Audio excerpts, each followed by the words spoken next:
hicimos manzozo. Joselinda Beshisaya, no me hicimos manzozo. Ngithi mina kwena ke uPastor Enigma usebenzela uSathane. Leya nto leya yenzeka kanjani ngiyayazi. Akekho uJesu akhulume noPastor Enigma. Ngibheke ngaze ngayibhekisa apha ngayibhekisa phezulu.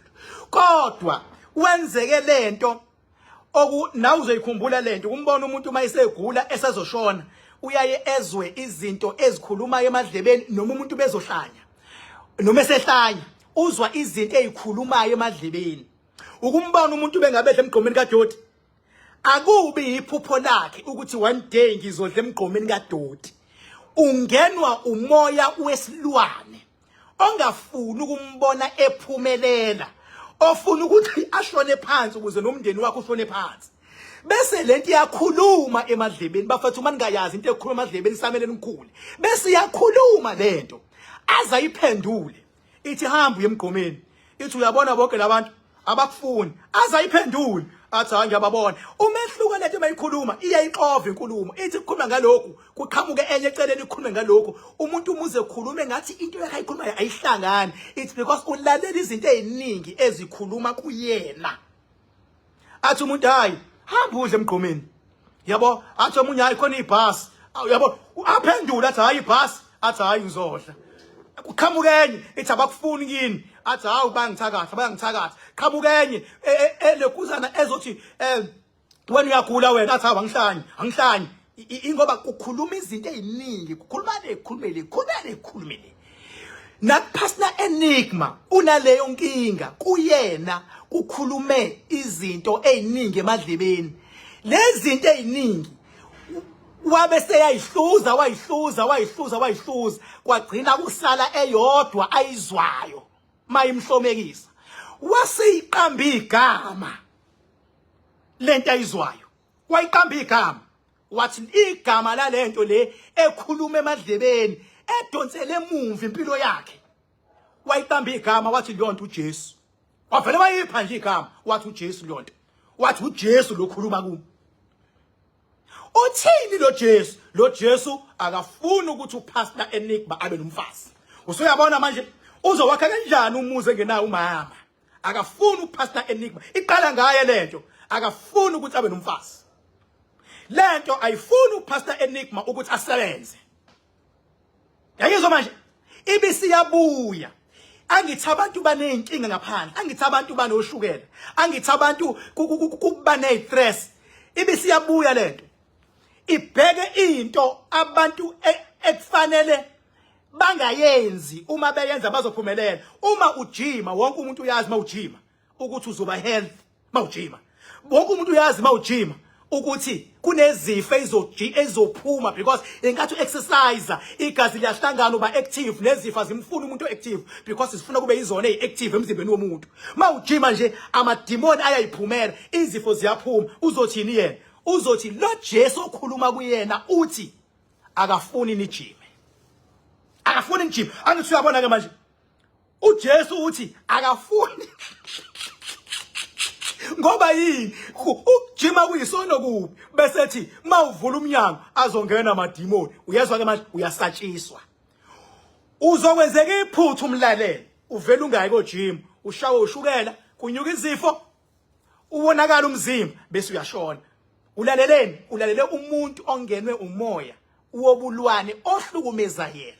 uJesu akafuni ngibe nomfazi. uJesu akalifuni ibandla lakaShembe.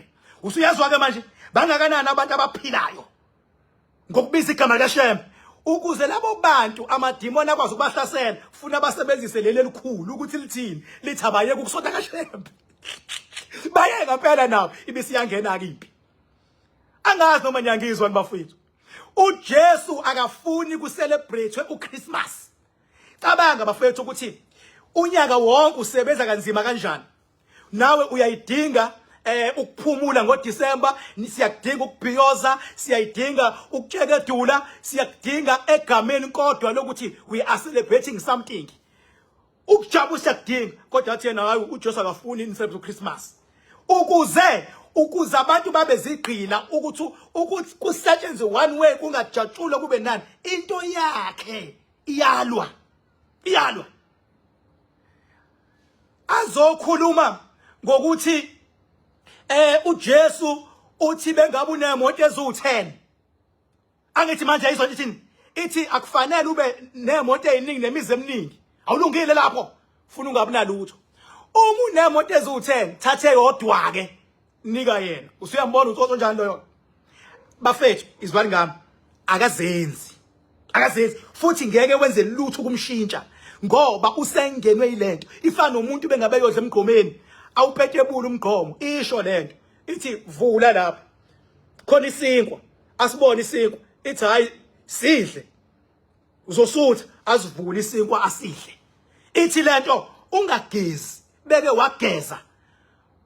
wageza nje uzogodola uzoba nenkinga umfica umuntu ohlanyayo engagezi ngempela. Utshelwa yinto la. Umfica umuntu engafuni ukusebenza. Kunemicabango ke leyo nto imicabango emtshelayo ukuthi wena lalela la kufanele usebenze wena. Upastor Enigma usho izinto eziningi othi bengabe usuzizwa Yesu uyazizwa ukuthi lezi zinto lezi azishoyo zicindezela umuntu. Kodwa ngiyamxolela because ngiyazi ukuthi naye akazenzi into eyenzakalayo. Bayazi abantu abanabafowethu esebe mentally disturbed emakhaya. Bakhuluma bodwa, omunye abaleke, omunye angacosha izinto anishaye, omunye anganithuka athi nje niyamthakatha, omunye anganiqhatha nungumndeni. Athi nje lekhaya kuthakatha wena bonke abantu babhubhile. Yayenzeka into enje uthi ugibela itekisi kuvele kuqhamuke umuntu ohluphekayo. Athi uzokutshela indaba zakho. Athi wena uyazondwa wena nje umndeni wakhe awukufuni. Bafethu bani umuntu onomndeni othi umthanda wonke umndeni wakhe. Obaba omncane, omamncane, auntie uma ekhona othi mina wonke umndeni uyangithanda akaphakamisa isandla. So mase kuqhamuka umuntu eTexini athi umndeni wakhe awukufuni uthukelani ngoba naye njengoba nje etshela wena naye umfuni umndeni wakhe. Uthuswa yini lapho? Uthuswa yini? Njengoba njena umbona ukuthi kwayena ngathi akagezile ekutshela leyo nto unezinkinga. Uthuswa yini wena uzohamba umemeza kini uzohamba ufuna iqhude elibovu ngoba utshele umuntu eTexini uthuswa yini? Ngithi mina lento ephethe uPastor Enigma ngiyayazi.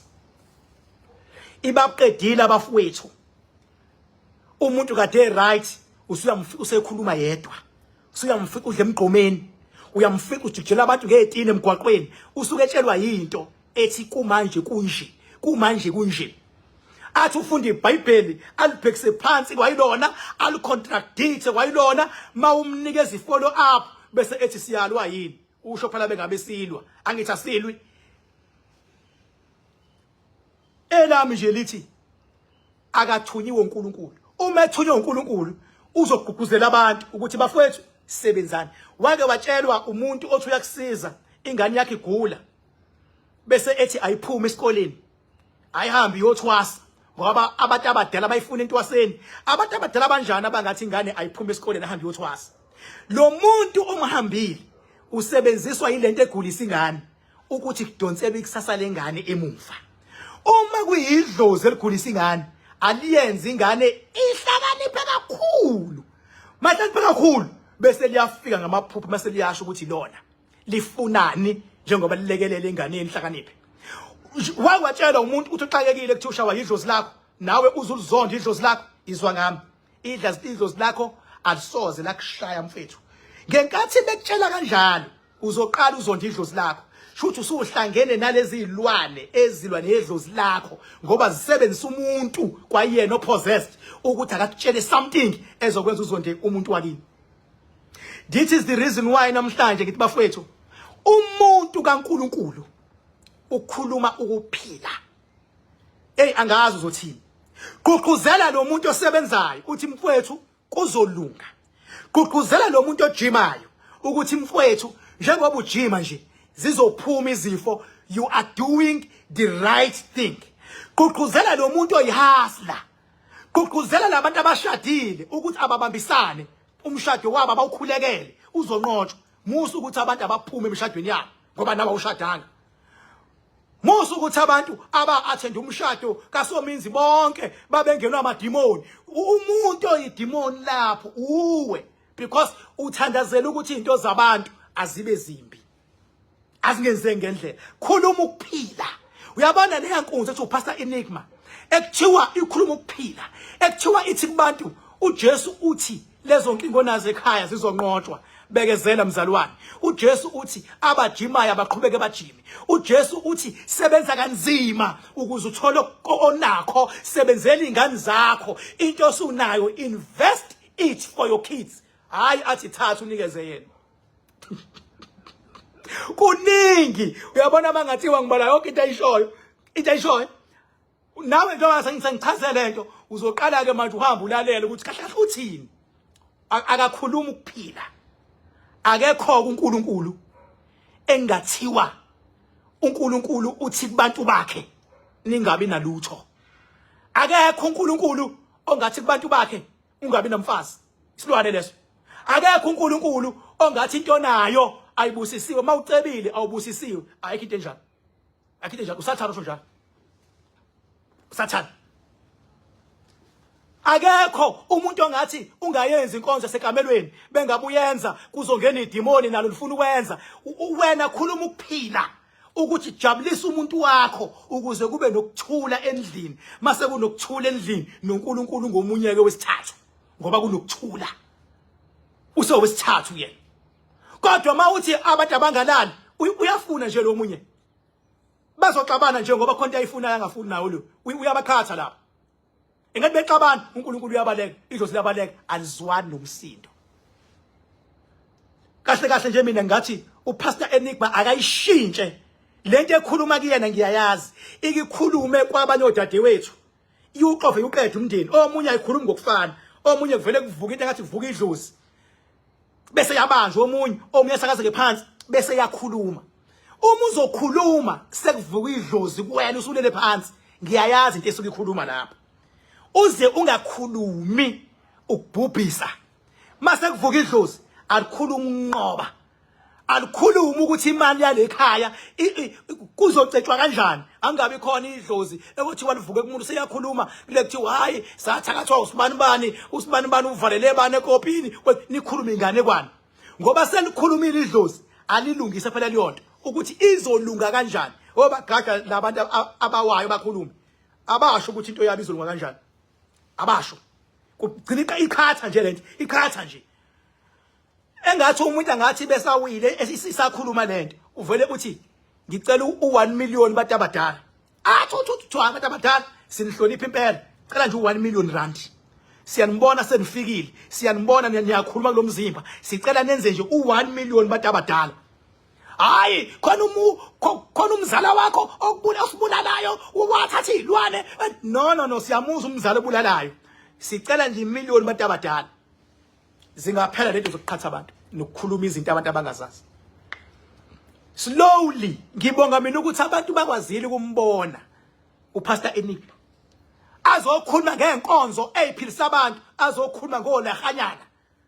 Athole lehanyana bonke abantu abaphuma esontela lehanyana. Cabanga kunabantu abaphumelele ngenxa ka lehanyana. Azokhuluma ngesonto labapostoli. Cabanga ukuthi abapostoli kunabantu abangakanani makuthiwa isilingi abasuke besilingwa unyaka nonyaka athi abantu abangakhonzi lapho kunamadimoni. Cabanga uyini usathane ungene kuye kodwa into ekhuluma la endlebeni kanti ngebhadi uzoba neaccess ya kwi social media. Into ebithi yamhlanyisa kahle kahle leyana. Akasekho nje normal. Akekho normal. Into emhlanyisayo leya baba loya. Kodwa usazobuya umehluko ufuneka afike simsize thina ngoba ngiyayazi ukukhulumayo iyayiqeda imali kodwa ingaqedi yabantu iyayiqeda imali. Akafike kumina ngizomsiza ngomakhanda oil. Ngizomsiza mina leya baba aqala ukukhuluma ukuphila bevula umlomo ngoba sakhe isizwe la sakhe isizwe bese kuqhamuka abantu kwayibona abamadimoni athi umuntu hawu uqinisile uqinise ukuthini ukuthi angajinywa uqinise ukuthini ukuthi ungacebi uqinise ukuthini ukuthi ungabi namfazi uqinise ukuthini ukuthi phumane emasontweni njengoba nibangaka nje bayasebenza abanye zikhulile izingane ziganile zishadile izibusi sebayithole emasontweni uthi akuphunywe yena kuzofana naye sak